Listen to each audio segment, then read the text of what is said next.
बहुत समय पहले की बात है। एक विशाल राज्य के सुदूर कोने में एक छोटा सा गांव बसा था। यह गांव हरे भरे जंगलों से घिरा था, जहां दूर दूर तक घने पेड़ और गहरी नदियां बहती थीं।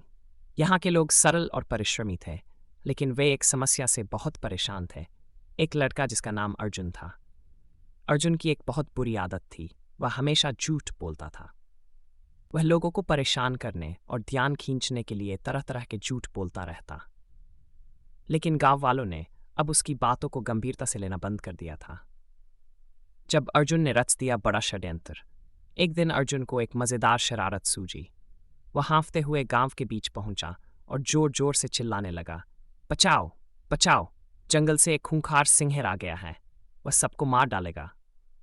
गांव वाले हड़बड़ाकर अपने औजार और हथियार लेकर दौड़ पड़े। जब वे जंगल के किनारे पहुंचे तो वहां कुछ भी नहीं था। अर्जुन ठहाके लगाकर हंस पड़ा, अरे तुम सब कितने भोले हो, मैं तो बस मजाक कर रहा था। गांव वाले गुस्से में आ गए, लेकिन उन्होंने कुछ नहीं कहा और वापस लौट गए। पर अर्जुन को यह शरारत बहुत पसंद आई। उसने फिर यही किया और हर बार गांव वाले उसकी चाल में फंस जाते। लेकिन फिर आई एक भयानक रात। कुछ दिनों बाद असली विनाशकारी क्षण आ पहुंचा। अर्जुन जंगल के पास अकेला खेल रहा था कि एक विशालकाय सिंह सच में वहां आ गया। उसकी लाल चटक आंखें चमक रही थीं और उसके नुकीले दांत चांदनी में चमक रहे थे। सिंह आ गया, कोई मेरी सहायता करो। वह गांव की ओर भागा और चीखने लगा, लेकिन इस बार कोई भी उसकी सहायता के लिए नहीं आया। गांव वाले बोले, फिर कोई झूठी चाल होगी।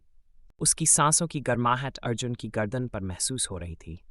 अर्जुन को एहसास हुआ कि अब उसकी मौत निश्चित है। अर्जुन ने कैसे पाई अपनी जान? आखिरी क्षणों में अर्जुन को अपनी चालाकी छोड़नी पड़ी। उसने अपनी पूरी ताकत लगाई और एक बड़े वृक्ष पर चढ़ गया। सिंह ने उसे पकड़ने की कोशिश की, लेकिन असफल रहा। गांव वालों ने जब सिंह की दहाड़ें सुनी तो उन्हें एहसास हुआ कि इस बार अर्जुन सच कह रहा था। वे दौड़कर आए और सिंह को भगाया। अर्जुन की जान बच गई, लेकिन उसकी आत्मा भीतर तक कांप रही थी। अर्जुन ने सीखा जीवन का सबसे बड़ा सबक। उस रात अर्जुन सो नहीं सका। वह समझ गया कि झूठ बोलने से उसने अपनी सच्चाई की ताकत ही खो दी थी। उसने गांव वालों से सच्चे मन से क्षमा मांगी और वचन दिया कि अब कभी झूठ नहीं बोलेगा। धीरे धीरे गांव वालों ने उसे क्षमा कर दिया और उसका विश्वास लौट आया। इस कथा से हमें क्या सीख मिलती है? झूठ बोलने से लोग विश्वास खो देते हैं। जब असल संकट आता है तो कोई मदद नहीं करता। सत्यनिष्ठा सबसे बड़ा धन है। अगर आप भी चाहते हैं कि लोग आप पर विश्वास करें तो कभी झूठ मत बोलें।